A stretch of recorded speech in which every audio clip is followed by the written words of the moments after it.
Hello, everyone. Welcome to the DoubleClutch.ca podcast. I'm your host, Nick, and I'm joined by my co-host here, Nathan.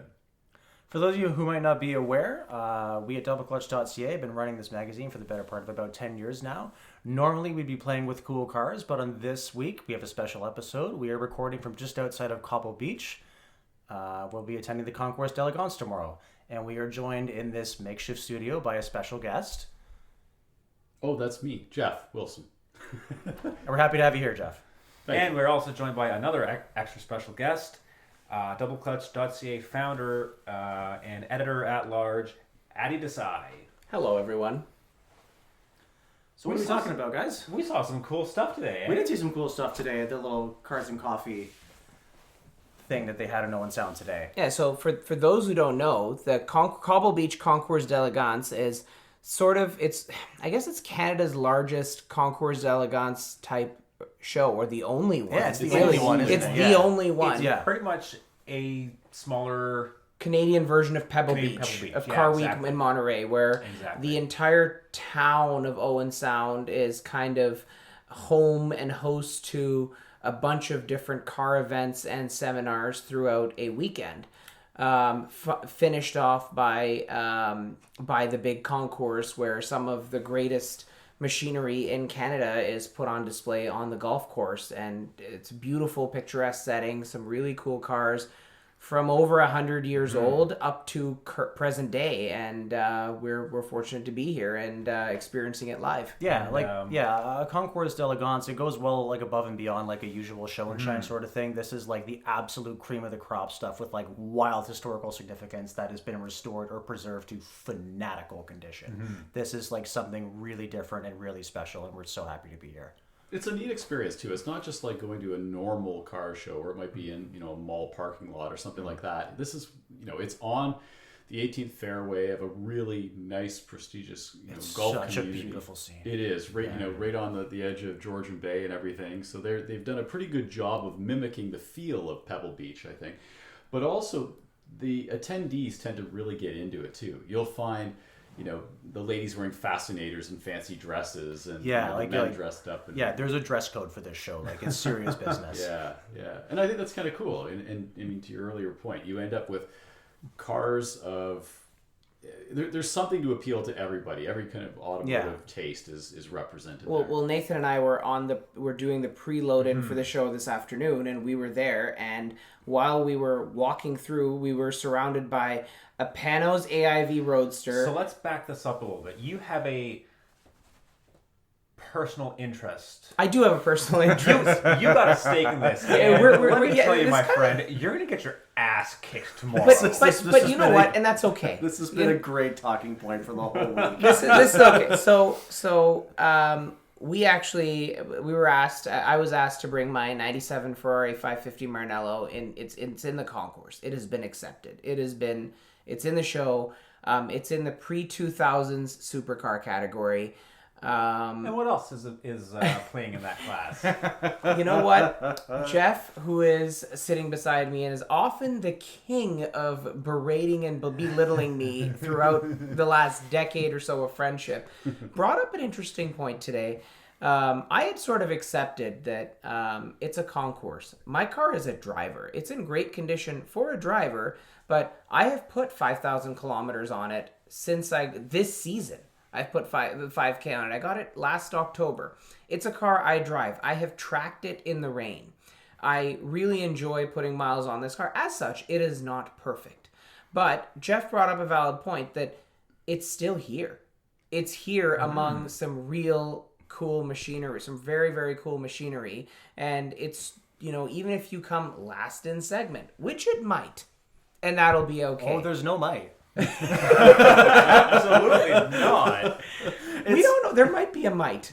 It's one of those things, like, for those who aren't super familiar with how concourses are graded, like, cars are judged on a scale out of 1,000, as far as I'm aware. Anyone who knows better, correct me if I'm wrong. I don't know. By people who apparently know a ton of stuff and are like fanatical scrutineers for this thing. They're basically looking for these cars to be in like as new condition. And this car, being a 25-year-old Ferrari, 26-year-old it Ferrari. just isn't. Like, it just flat isn't. It has been driven. So while in like any normal setting, it would be a stunning, gorgeous car, on a concourse where something is supposed to be perfect, because this is the creamiest cream of the crop, it's kind of a huge piece of shit. You're not It's been wrong. something we've been ripping on him for the entire week. I'm really resisting the urge to hit you right now, but I'm not.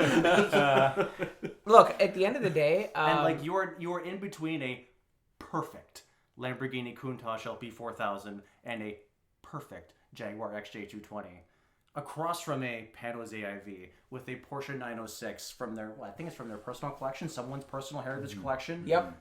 Like 5 spots over. Wait, like, those aren't even the cars I'm actually concerned about. The Countach I am concerned about. But no. The one I'm actually concerned about, I am in the same category as a stunning silver 1965 Lamborghini 350 GT that we saw at the Cars and Coffee this afternoon. Yeah. And it was insanely pretty. It wasn't even supposed to be in the Cars and Coffee. They just showed rolled up. Yeah. But also, we were having lunch with one of the judges today, and we had an interesting discussion. Shadow judges. And one of the points made was that there is some appreciation given to the fact, and look, I'm not here looking for a win. I'm happy to be just here in the presence of what and we're like, here. and for all the shit talking I've been doing, it's cool that car accepted that you're here at all. Like, that's rad.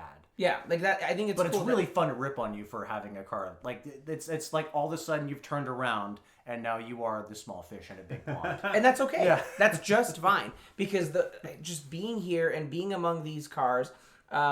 Sorry, what I was saying is, when we were speaking to our judge friend, there is some significance given to cars that are actually driven. Mm-hmm. That this car could have driven itself here. It's driving 3 hours home tomorrow after the concours. Like, I'm literally getting in the driver's seat, topping off the gas tank, and driving home. Well, we'll see how much lenience is given. Well, to emphasize that point, though, I mean, first of all, this particular concours, they do give actual extra points for those that participate in the participants tour that happens on the Friday afternoon.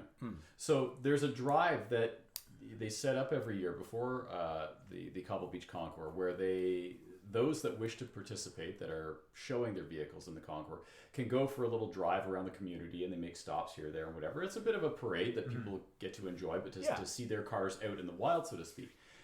If in the event, as I understand it, in the event of, say, a tie in terms of the scores, the car that goes on that parade wins. Exactly. Yeah. That's right. Which is kind of cool. So they are kind of saying, look, it has to be drivable, a functional car. And further to that point, when they are judging, you have to be able to fire the car up and prove that it is a functional automobile. It can't just be this static shell that doesn't work. It has to be a functional car. So I actually have a question about that. While we were walking through this show field today, we saw a couple of cars straight up getting towed in. Well, how is this going to work for them? I think I can explain that. Like, when it comes time for judging, I'm sure they can fire the cars up. But for the benefit of the car, especially in part of staging where they move 10 feet and park for 20 minutes, and move 10 more feet, there's no point in firing up a vintage race car and burning out that vintage crazy grabby clutch. Mm-hmm. Yeah, right? So like, it makes more sense to drag those in for staging, and then when it comes time to present them, light it up. And there are different classes too that aren't necessarily the full-on judge classes. They're just sort of exhibition classes, or meant to be cars on display. And I think, in fact, that Porsche 906 that was mentioned earlier, that's one that I'm really looking forward to seeing. But I'm pretty sure it's not meant to actually be in a judged class. It's just a The car was driven in though. That one was driven in. Fair Yeah, enough. that was not one of the ones I was referring to that was towed in, but I did see just a couple of very, very old, very fragile looking pieces being towed in. Well, there were a lot of guys. Like, I think there was a guy in a Cord or a Doozy. I'm sorry. Cord, the 1936 Cord. That's right. Yeah. My pre-war knowledge is a little weak, but either way, there was a bunch of guys who were aping you. Where like it was a downhill staging area, so it just cars off, and we're just rolling down. Yeah. Yeah, I did that. I sat there, and it's just old cars overheat. It's a thing. Yeah. There was the guy in front of us at the staging area was in Harley Earl's 1951 Buick LeSabre concept car, like this absolutely unbelievable, stunning prototype vehicle that like Addy will testify that I was just fawning over for its historical significance. And he was in front of us in the staging line, And he's like, yo, this thing is a concept car. It has no parking brake. It's not supposed to run this long. It's not supposed to idle this long. Yeah. But he just got line bypassed. They drove him in, and that's just fine because everyone kind of gets it, and no one's upset with anyone. Well, also because that particular car was worth more than everything else in our line combined. Yeah. Like, it's such a special piece. I'm so looking forward to seeing that car again. Well, regardless, we're not here to win anything, and we won't. Well, you're saying that now. Well, no, I was never here to win anything. I was honored to be accepted and wanted here, and I'm here to enjoy the show. And I think it's cool to have a car in it. I think we've made a weekend out of it. We've done the other car events, the seminars. It's been a very neat weekend to kind of do a Canadian celebration of every possible era of cars. Yeah. Cream of the crop. And we're around just so much cool machinery. Yeah. And like there's just it's something I'm excited about. Like we went to the Cars and Coffee this morning, and there was everything from So let's back up a little bit. So Cars and Coffee was set up a little bit differently this year. Last year it was set up at the airport up in Wyerton. Mm-hmm. This year we basically lined the streets in downtown Owen Sound. It was really cool, So yeah. They basically shut down the entire main drag of Owen Sound for this show. It was rad. Yep. Which is great for the community too, because then you've got all of us that are coming in from out of town that are now checking out the downtown here in Owen Sound. And small businesses, little coffee shop where we got coffees was delicious. Yeah. And there's lineups of cars. What were your guys' highlights of there? So it the was first Lamborghini 350 GT for me. I lost my mind. Yeah, That thing was stunning. Yeah. Yeah. I think that we can all agree, like, That was thing gorgeous. is out of this world. You do not stand a chance. You don't stand a chance against that thing. I didn't realize fucking he was in my immaculate. category. I'm screwed. I wouldn't have thought so either, but yeah, you're dead. Yeah. Yeah, weird that, but regardless, the 350 GT was definitely one of the highlights for me. I remember that Jeff and I were walking through the tail end of Cars and Coffee as everyone was sort of leaving, and it just was so hilarious seeing that 350 GT just like parked on the street in front of a storefront that was for rent, and in front of it you have a $1 million, well, priceless Lamborghini just in front of it. Yeah, and there were more than a few other people There that was. stopped Everyone and was were fawning ogling over it that that. were kind of Yeah. saying, I can't believe this is here on a street in downtown Owen Sound. Like, it really was a remarkable spectacle. Yeah, it it really is. The only bad angle on that car, and I mentioned this to you today, Jeff, was the license plate cutout. Right. It looks too sharp for the car. But the rest of it, there is no bad angle on that thing. It's such a magnificent machine. Like, Really? I adore those. Well, So- and Nick, you and I spent, God, it's got to be at least 10, 15 minutes just standing there, taking it in, soaking in its presence, and it is such an absolute work of art. I mean, Italian cars have a history for really putting artfulness in their designs anyway, and I think this is just such an epitome of that. So whenever I get asked what some of my all-time favorite designs are, I say 63 DB5, the Mercedes Gullwing 300 SL. They're from the same era. I always forget the 350 GT, and it's up there. Yeah, well, because that's the car that's, I don't mean it's in a bad way, but it's not a Lamborghini. It's not what you think of, right? Like, Correct, The yeah. Miura put them on the map because it was Right. weird Yes. and different. There was nothing else like that. What you And then the think of- Countach, and then the Diablo, That's right? Like the exactly- outrageous cars. The 350 GT was going straight for Ferrari's throat, just doing their car better. Because Ferruccio was pissed off at his Ferrari. Super pissed off at him because Enzo was a dink. Speaking of Enzo, there was a gorgeous Dino that we saw. That was a stunning car. Right That as is we my ended the favorite show. Ferrari. That is such a like a Is the Dino your desperately favorite pretty. Ferrari? It's the one that's debatably a Ferrari, but It's named after his son, Alfredo Dino. He adored his I son. asked of you to course show it's a me tribute. a single Ferrari badge on that car, and you couldn't. It's better than a Ferrari. It's a Dino. And anyway, just naming your car after your son doesn't guarantee success, as the Edsel would certainly. I mean, Test. yeah, but we're kind of like we're splitting hairs on that one. There were actually two of those there. Also, at the Cars- Dino's a good car that people like. There were actually two Edsels at Cars and Coffee this morning. One was slammed. One So, was like a crazy a rat rod, Yeah, One Nick, take was- this away. One was absolutely immaculate, white on white, I believe. Just you could practically eat off the body panels, and the other was a rat rod with, I think, Nathan, you mentioned you thought it was an F-150 Lightning engine. It looked like a Ford under the hood? 5.8 in there, yeah. And then like it was 5x114 Yeah. hub conversion, like Yeah, F-150 it or really had Mustang hubs, like because it was unmasked to 6 wheels. Yeah. Yeah. And it was like just bare aluminum or bare steel body panels. Yeah. The interior was just Great gank into for it. days. Like, yeah. And I tell you, gun to my head, if I had to take one of those two absolute swim, I'd fucking take the Rat Rod. Yeah. Nothing was sick.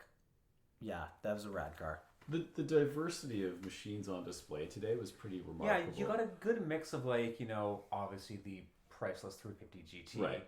and some eclectic and unconventional cars there too, like the Edsel, and I also saw Fiat Multipla.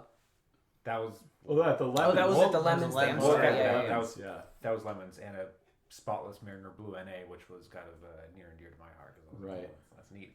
And also the most like your run of the mill crop of 60s and 70s American muscle cars Yeah, too. yeah, They're kind because- of yeah, and blasé at this Yeah, and I point don't because mean they're this like in a everywhere. bad way, but because it is rural Ontario, there was a lot of rural Ontario cars there. So a lot of like built street rods, the Chevy Nomad wagons, your Corvettes, your Mustangs, etc., etc. Yeah. I think like we were kind of, should we talk about this? Should we be this derogatory towards this vehicle? Are we doing this on air, Nicholas? What are you guys talking about? This Mustang. So I pointed the out. one Mustang. Oh no, you should. No, that's fine. Yeah. Go ahead. No, Yeah, no, so I the- support yeah. it. It's not our cup of tea. It's not bad. It's not bad. It is a '69 Mustang with I forget what I think. It's it a was- Mach 1 69 I don't candy know. apple I don't know red. that it was a Mach 1. It was just a '69 Mustang fastback that had the shaker scoop. I think it was a 351 or something, whatever, some small block Ford in that thing. But it was like the most generic, stereotypical boomer wagon in the universe. '69 Mustang fastback in candy apple red, which was not a factory color, with the Krager torque thrust 5-spoke chrome wheels that are on every muscle car ever fucking made. With like the chip foose 3-spoke chrome wheel, like just the most generic of everything you could possibly want on a Mustang show car. And of course it won People's Choice Award. Naturally. I mean, it makes sense. You're in the environment. Yeah, it's a nice car. a- A nice car, done well. It's like if someone's like going through like a checklist of like all the things you would expect to see on a boomer show car, and just yes, everything. Yeah. It's actually kind of spectacular. It's like a 911. Technically good, but just lacks a bit of Originality in this originality case. Yeah. and yeah. So Nathan and I had an interesting talk about this. One of the other cars that we've brought up is my 91 964 Carrera. And Jeff brought it up and to display it at the Cars and Coffee, and it's basically his press vehicle for the weekend. And we the four of us have been booting around town, running around to various events and things, and Nathan and I used that car to load in the Ferrari initially at the show, and we were booting around the Cobble Beach golf course with that thing. Yeah.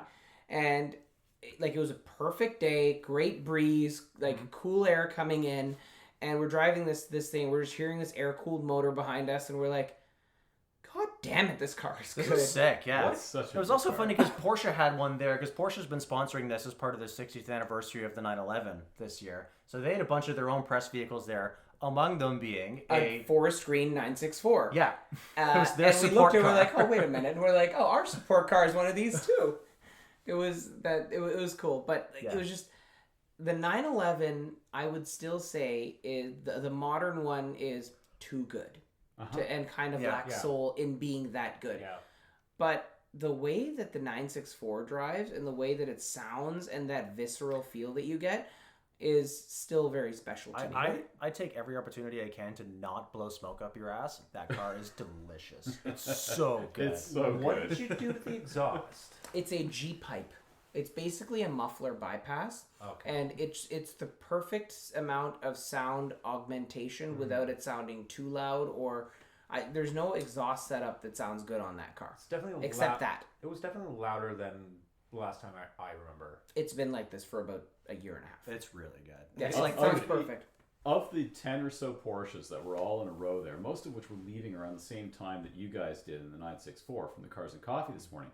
and it was notably louder leaving than everything else that was there. Yeah. And it's funny because driving it, I thought, yeah, this is it's a loud car, but I was kind of chalking it up to, well, they just didn't have as much sound deadening insulation in it back then. But no, it's loud. You roll down the windows, you go, no, this is a loud car. Yeah. But like it's a husky, nice loud. It's not like just boomy or yeah, and that's the thing. Like a lot of 4 cylinders and 6 cylinders with exhausts to me just don't sound good. Yeah. Like there's no way to make like the best sounding Honda S2000 is stock S2000. There's no good exhaust in my eyes for an S2000. A 6-cylinder car is especially difficult to kind of harmonize acoustically. Yeah. And just open it. It Like works BMW really well. and Jaguar does it with just pops, crackles, and bangs, and then apparently that's what people want. But I think that this throaty tone to this, it actually sounds pretty good. And It sounds at the throaty and like burbly, like it's got a nice thrum to it. and it's not an electronic burble, which is nice for people like us. But then we moved on to the Concours de Lemons, Yes. Promptly after. which is a bunch of undesirable stuff. I wouldn't say Supposedly, undesirable. It's more like Oblivion era stuff. Like Yeah. yeah. It's basically Oblivion if you could cram it into like one street. one- I mean, straight. like outside of the No, but there's Aerostar, older- outside of the Aerostar, whose door was literally being kicked in. I That was wouldn't call hilarious. anything there undesirable. So picture this. This is an extremely ratty, almost rotten out Aerostar. Long wheelbase Aerostar long with wheelbase. like with like body filler Yeah. everywhere, like And like a weird amount of antennas. yeah. Yeah. and it had like a cage type Yeah, bar like a set up roll. inside, there like it was some serious sort bar of across the dashboard. stunt like- vehicle or Something something. Mad Max-ish. And the Yeah. door wasn't closing. He was trying to slam it. He The kicked door it, was like, so 5 he just fucking started times. just kicking it. Yeah, He just yeah. started like just going right at it. Yeah, like I he was mean- kicking the shit out of his door to get it to shut. And like looking at the rest of the car, it's not the first time it's been kicked. Fair I enough. think I also overheard him say that the sliding doors don't work. There's only one door. It's an Aerostar. There's no fucking left side door on this thing. I think I overheard him say that the sliding The door sliding door. Yeah. doesn't work. Yeah. Ah, So that's a little awkward. I see. But yeah, so it's the Concours de Lemons is kind of the normie stuff, which was super appreciated. It's like Oblivion. It's like the 80s and 90s era of things. And So what do we got? What do we It's a have lot there? more tongue in cheek though too, isn't it? Yeah. Like I mean, even Yeah. the categories that they're voting Yeah. on are all really humorous. And I know in speaking with the registrar for Cobble, he's encountered a number of times vehicles that, quite frankly, the rest of us would look at and go, "Oh, that's perfect for Lemons," because Yeah. you know it's a silly, ridiculous thing from a time. Yeah. But it's hard not to offend some of these owners. It's like, what? How dare you say that my car is a lemon? It's like, look, just don't take yourself so Yeah. seriously and It's come gonna out and be have fun. a fun time. Yeah. Yeah. yeah, no, it was a lot of fun.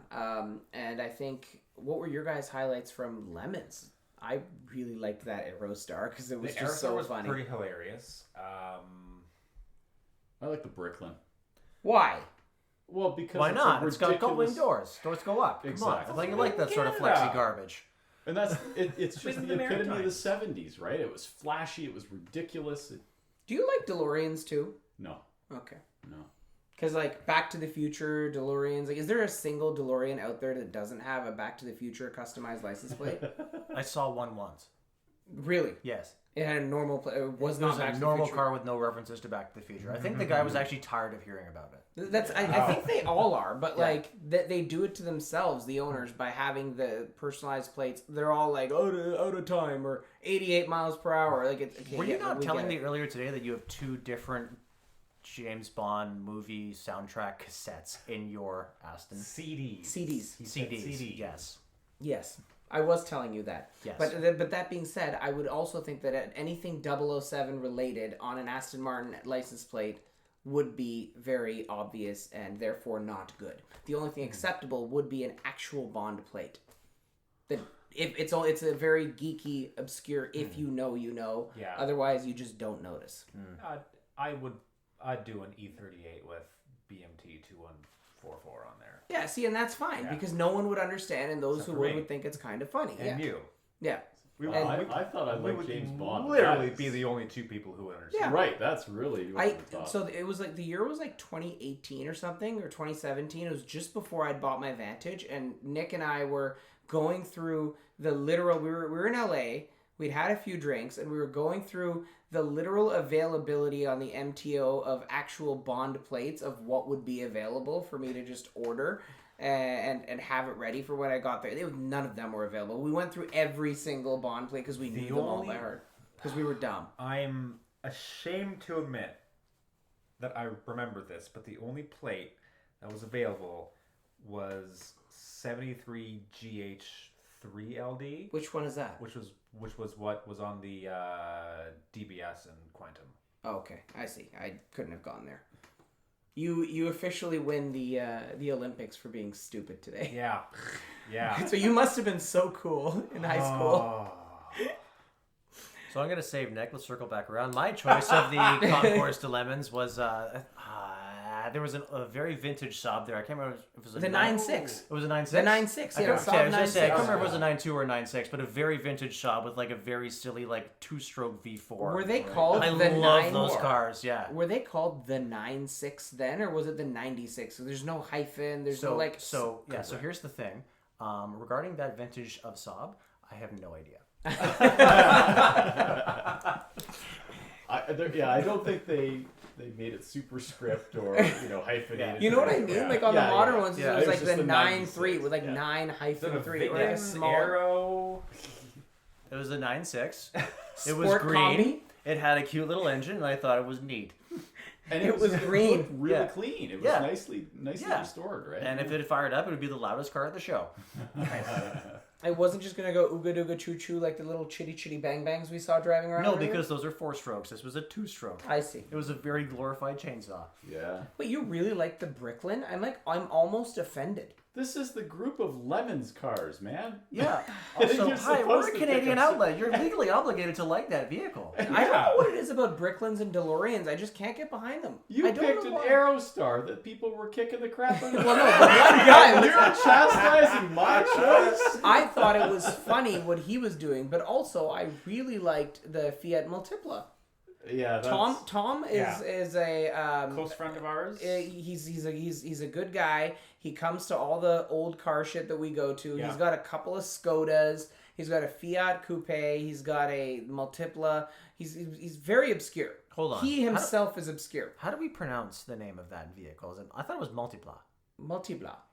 Yeah, but you're emphasizing the pla. So maybe that's the Italian. Multipla. Multipla. Yeah.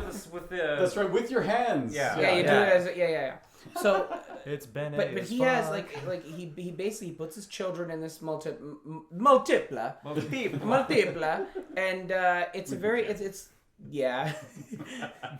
No, but he puts his kids in this, and they go. It's a family adventure when they go to these shows, and I think there's something really cool about that because it's a car that everyone berates for just being as ugly as it is. For simply existing. For simply existing. For those listening who might not be aware, the Fiat Multipla was a small, like compact kind of crossover, Multi-people mover, not quite MPV. van, MPV as they call in Europe. So like basically a small van that is notoriously ugly.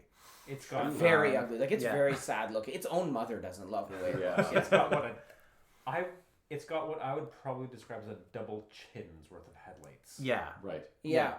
It's very. I was in Italy earlier this summer, and I saw quite a few of them toddling around as taxis and stuff. Like these are. This is a great look. I forgot these. You could, in retrospect, call it charming now. Yes. Like to be charitable to it, but like it's just no. Like it's I'm sure Tom likes ugly. it because it's neat. Yeah, but also like he has one because I like it because it's neat, but it's also damn ugly. But he also has it because it's a meme. Yeah, Mm-hmm. Yeah. Right, like that car is now a meme. It is an internet sensation for what it is, and it's no different than anyone buying a yellow Pontiac Aztek now.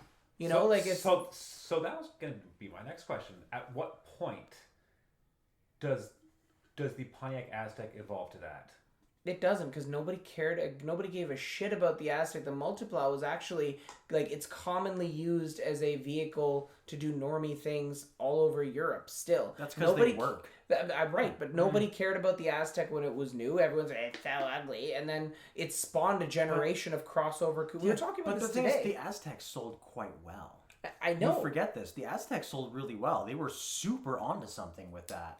Well, And it then- spawned a whole generation. Yeah. That's what I'm saying. Like, everyone thought it was ugly then. Yeah. Nobody really gave a shit. But then all of a sudden, a decade later, BMW comes out with the X6, and all of a sudden it's... We literally talked about this over lunch. Didn't Honda beat them to it? With the Cross Tour, but nobody gave a shit the about the Accord Cross Tour. came first after the Aztec, but everyone's like, no, that looks dumb. And then BMW made it fashionable, just like Tesla made made electric cars fashionable with the Model S. BMW made ridiculous, stupid coupe crossover things fashionable with the X6. And now there's an entire segment, Porsche, Mercedes, Audi. I swear there's something very like the Buick. There's a new Buick everybody's got crossover. one. That what's it called? The Envista? That's literally everything they make. Yeah. Yeah. No, but the Why is it Envista is Envista? literally that. They have turned like an Enclave or a Envision or whatever into a sort of coupey looking thing, and that's the latest. Did you know this thing existed, Jeff? No, I'm really not as up on my Buick lineup as I perhaps should be. Though. Jeff, what have you been up to these days? Just driving a lot of cars, I Cool. guess. I mean, are you looking for answers about the Miata or the MR2 fiasco, or are we going to get into that at another point? Maybe let's save that until it's running. All right. Yes, that's Yeah. probably. A I was better more just idea. trying to steer away from the multi-plot, boring crossover discussion. Well, it's sort of a neat bookend to that. So I think we've Yeah. agreed then the most spectacularly beautiful and the most hideous vehicle were both Italian. Interesting. Yes. The 350 GT Yeah. and the And the Multipla. Multipla. Yeah. Multiple. Multipla. Like Italian cars have always had like really weird dramatic proportions that can or can't work, and can always be kind of contentious. Like something like a lot of 80s Alfa Romeos, like the Alfa Milano with its weird like rear end silhouette. That's a funny looking car. It took me a long time to come around to that, but when I did, oh, that looks good. That looks really good. And all of a sudden, I like Alphas now. Like that kind of thing. They're a weird, complex shape that doesn't always translate to photos, but you see it and you take like a minute to kind of drink it in, like the 350 GT, which I think has a very awkward rear C-pillar kind of thing going on, and it just works. It's so much better in person when you when you can take a second to absorb it in real space. There's something about a proper big Grand Touring coupe that just in any like since the 60s up till now that there's these proportions that just look so good. Yeah. Just to Nathan's point, the more you looked at the 350 GT, the more details you noticed. Yeah. I pointed this out to Jeff. What my favorite design Design cue. Was it the Superleggera script? No. Are you sure? It was the belt line that ran from the door, through the fender, and kind of flourished and finished off at the bottom of the front fender. And it looked like it should continue into the front turn signal and go along the front end, but it did not. Yeah, just sort of Kind of fades plays out. with you there. It does. The thing that really struck me, and I mean, I've looked at pictures of this car since I was a kid, and the big book of exotic cars and whatever else you have. It was like when you actually took in the profile directly, side on, the shape of the windshield on that car is really remarkable. And so if you look at the overall arc from the base of the windshield at the hood to the back of the C-pillar, I guess, and where it reaches the back of the car, it's almost a perfect arc. And I'd never noticed that in any of the photos before. It's such a perfect teardrop. That's right. So yeah. beautiful. Yeah. It goes back to how it's so worth some of these cars. And tomorrow we're going to be overwhelmed with these sorts of things where you just walk around them and really truly digest the details of them, because there was so much more artistry to car making in the centuries gone by, the decades wasn't gone nearly by. as much to think about. It was just, all right, let's do this. It's going to look sick. Right. Yeah. Right. And I mean, that's the thing, like tomorrow, especially for me, I find, because I have so little exposure to, like the pre-war stuff or the, like kind of the golden era of automobiles. Like, when everything was like 20s. coach built. It's Right. the stuff that's still around, right? Like your Duesenbergs and your Cords and your Auburns and Right. stuff, right? Like these like gorgeous bespoke coach built vehicles. No two are alike. Everything was made to spec, and half of them were like subcontracted out to different coach builders. So like this was the case with a lot of I'm drawing blanks for now, but a lot of like Benzes and Bugattis and stuff. Like, well, this one was built by Gandini, and this one was built by so and so, and right? Like on the same mechanicals, but coach built by somebody else, like a carriage. Yeah. because that's kind of what they were going for at the time. Yeah, yeah. And they have there's so much presence and so much elegance. And, it's almost a cliche, but it's that Gatsby era sort of grandeur. Just magnificent. Exactly. Yeah. Exactly. Yeah. Yeah. That's kind of every time I see like a Duesenberger and Auburn, I think of I use the same cliche and say Gatsby era cars. They look so cool. Yeah. Like I know very little about them. Like my knowledge is I would love, but like a Mercedes 540K or like an Auburn Speedster. I'd love to just have a go in any of those at some point in my life. I think it would be very neat. They're absolutely unusable for anything we would do with them, but man, they look cool. And this is the environment where we are. Absolutely. That they fit in so well. Isn't it cool though that on the same plane tomorrow, basically on the same fairway, there'll be these $1 million priceless sometimes automotive artifacts, basically. Yeah. And on the same field, there's going to be a Dodge Omni GLH And a Buick Riata. Yes. and a Buick Riata. Because because like the concourse is expanded into more categories, and they include like significant parts of history that we would not normally have thought of significant until like, no, wait a minute, these cars are actually getting old now. They're kind of have some relevance. So things like this guy's Ferrari that's going to get cleaned out, or the Buick Riata, or this Dodge Omni GLH. Like, just are we really putting like as much as we shit on my Ferrari today? Like, I will say that I do to me and you, and we're basically the same age. Me, you, and Nick are basically the same age. Yeah. Sorry, Jeff, didn't mean to single you out there, but I'm just saying that those of us who grew up playing Need for Speed High Stakes and the 550 Maranello was absolutely a poster car that brings significance to my childhood, our youth. oh, that car's rad as hell. That's why it's got accepted. Yeah. Right. I'm ripping on you because you drive your car and everything next to you is perfect. Visually perfect. And your car is like 9 out of 10.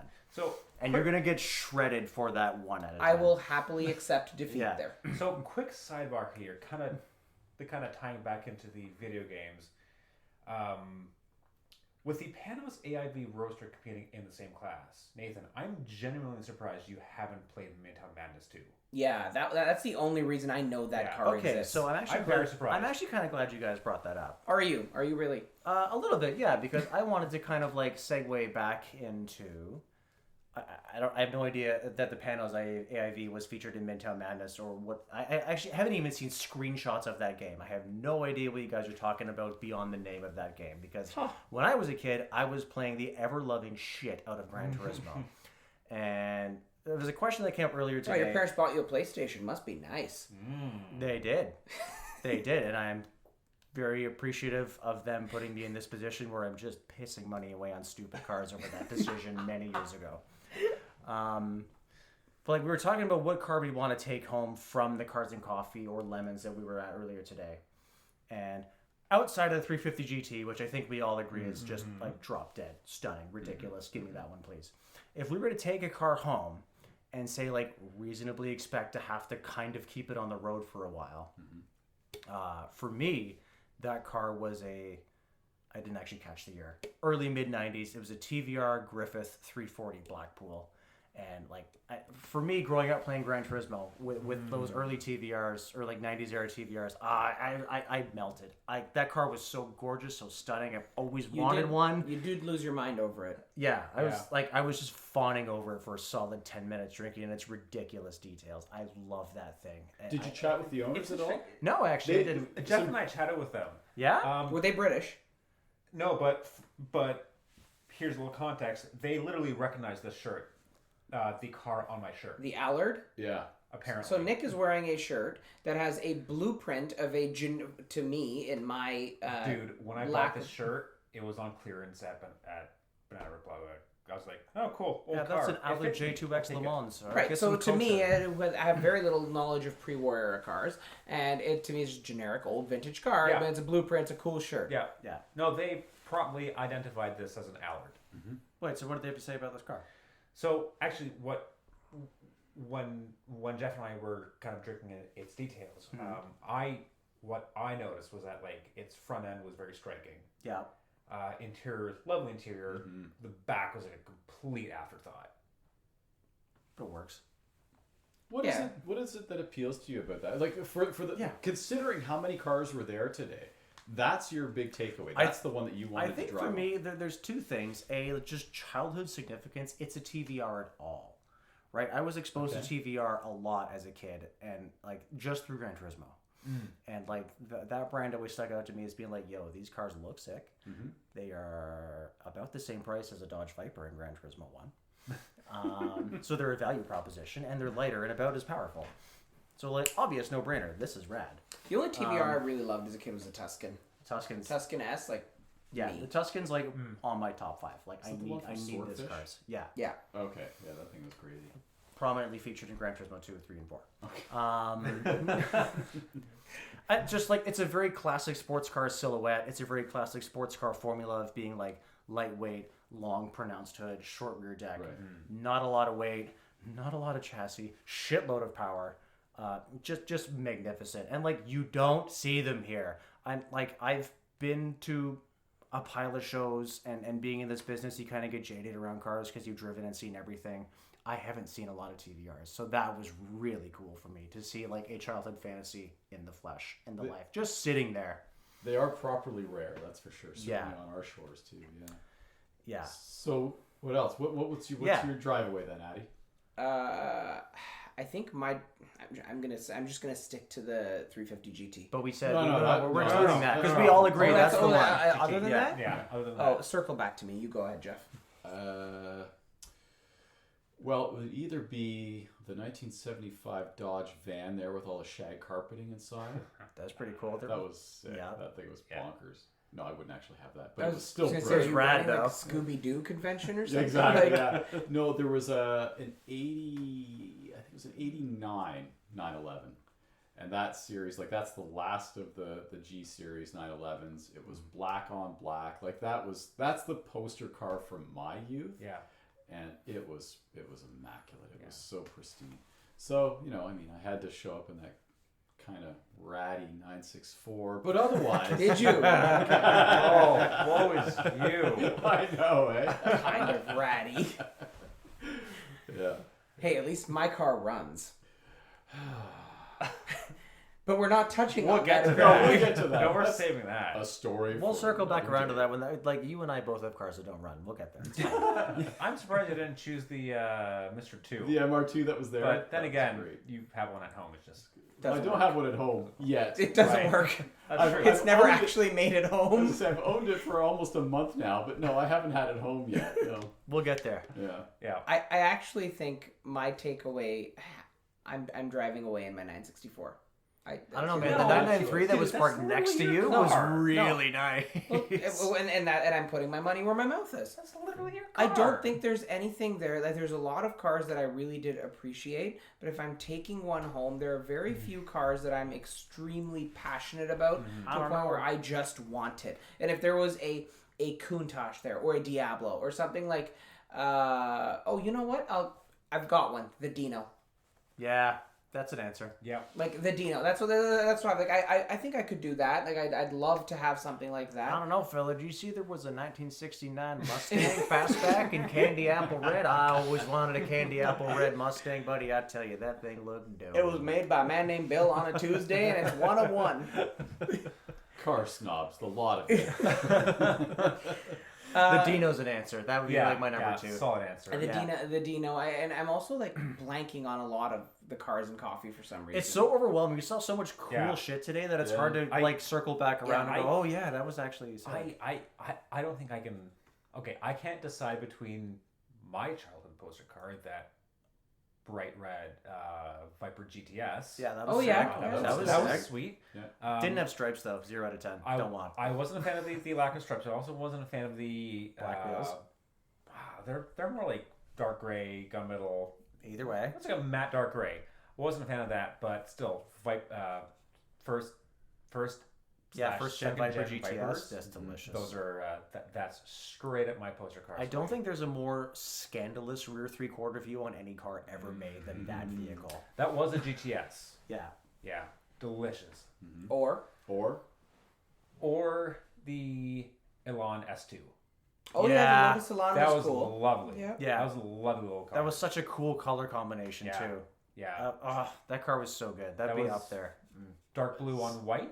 Dark blue and white with red highlights because it was Yeah. an S2. Yeah. With the subtle, not so subtle, like wide body thing going on. Yeah. I love the way the headlights just pop up. Yeah. And they just look so happy. Really, with you that. like pop-up headlights on a Lotus Elan? Why is that, Nicholas? That's not important. Not important. Nick has a Miata. Not important.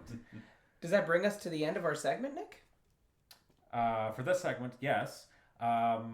So aside from tomorrow, after the show, what are we taking home? From the show? No, what what are do we drive up literally here in? taking home? We're driving home in a Range Rover, Yes, we are. right? We have this this $300,000 long wheelbase Range Rover Autobiography SV. Yes. Oh man, that thing's With like an comfortable. executive That's seating bomb. package and Yeah. this, that, and absolutely everything else under the sun. Jeff, you were napping in the back of that while Addie, Nathan, and I were at Canadian Tire today. Yeah, it was. It's sort of the polar opposite of the cars that we all tend to really covet and have enjoyed this weekend so far too. Like, as much as I absolutely adore that 964, I was somewhat fatigued after the 2.5 hour drive to get up here. And I mean, this isn't like it's. that car beats the shit out of you. It Yeah. does. Yeah, The ride course is it does. rough. It's loud. It requires leg muscles and Yes, arm muscles. it makes you and- work, you Absolutely. weakling. Which Yeah. is, and it's sensational for it. Yeah. The polar opposite is climbing into the back of this $300,000 Range Rover with the fancy pants package there, having the first class jetliner seat reclined with the footrest out, and Did you the get the hot ass stone massages. massage? I did have a massage. Yeah. But was it a hot stone massage? No, I didn't have that because it was warm enough today. I didn't need that. You turn the vented seat on and get the hot stone Oh, Yeah, massage. this is good. Yeah, he's right. Yeah. I did find though that when the passenger side front seat kind of motors forward and then the little footrest flips down, I'm an average sized No, you're human. not. normal- You're below. No, you're not an average size. You're below Are you, average though? size human. And I was struggling Jeff's to the reach same it. height as Tom Cruise. He's like 5'8", 5'9". Come on, Tom Cruise is like 5'6". I'm 5'9". I thought okay? Tom Cruise was Are 5'8". you- I'm 5'9". Are you really 5'9", I'm Jeffrey? 5'9". Nick, No. are you 5'9"? I'm 5'9", dude. So what, am I like You are 7 not. feet tall then? Yes. I don't know. I I thought I was 6 feet tall. I thought I had like an inch on you, not 5'9". Get the No way. I thought Jeff was like Frigosaurus out of 5'5". here. Yeah, so we had to toggle the Jeff is not front seat 5'5". back. So I had to move the front seat back. So there's a little so- bit That's right. So I until could the You It's actually funny couldn't how, reach the. I could just with my toes. It was a toe rest. That's funny. At some point, we gotta get into like the insecurity of men about their height. Really? Yeah. This has been like a big discussion that could have popped up here. I'm really happy I'm not gargantuanly proportioned. I fit in all cars. He does fit in all the cars. I don't fit. I tried to get into a Ford GT a few months ago and didn't go very well. I almost sliced my head off with the door, clamshell door. yeah. Jeez. But anyway, so that Range Rover is a cathartic Yes. relief of a support vehicle that when we're getting out of our other analog vehicles that are up here that we're here to appreciate, and we get into that thing, it just treats you very nice. Well, we had a Yeah. 2.5 hour drive up to Owen Yep. Sound on Friday. Yeah. That It was just wonderful. absolutely ate up those miles. Yeah, Nathan Yeah. sat in the back, And it was put on a shocking. British accent, and was Yeah. was treating us like his servants the entire way up. It was- Absolutely. As one does. Yeah. Yeah, that was a fun bit. I won't get into the nitty gritty of it. It was bad. But yeah, no, that it's. I really enjoyed that Range Rover. I have some opinions that this year or last year when the Range Rover got its redesign, it now has the BMW V8. I really like that engine. It is technically and objectively the better engine. However, I miss the theater of the 5-liter supercharged that it replaces. They've programmed, I shouldn't say programmed, but they've dialed enough like V8 noise into it. Like they could have made it quieter, but like it's surprisingly like loud Throaty. and thrumming.